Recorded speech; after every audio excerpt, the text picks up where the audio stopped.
বিশুদ্ধ পানীয় জলের অভাবে ভুগছে হাইলাকান্দিবাসী। পানের অযোগ্য জল বিতরণের অভিযোগ হাইলাকান্দি পুরসভার বিরুদ্ধে।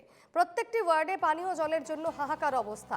বিজেপি পরিচালিত পুরসভার বিরুদ্ধে ক্ষোভ ঘনাচ্ছে হাইলাকান্দিবাসী।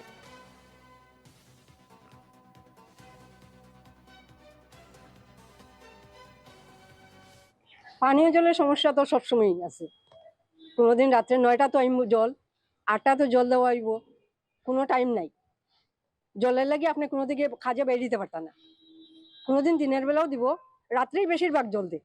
আর 15-20 মিনিট তো জল এটা উঠাইবার মতো নাই। এরপরে একটু পরিষ্কার দিলে আমরা জল উঠাই। এই জল দিয়ে মানে বর্তমানে কি জল পাচ্ছেন আপনারা?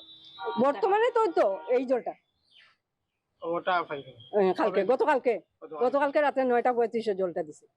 8 দিন ধরে না জল নাই না। আমরা জল কিনিয়া স্নান খাওয়া রান্না বাড়া সবকিছু করা হয়েছে। 8 দিন পর জল পাইছেন আপনারা?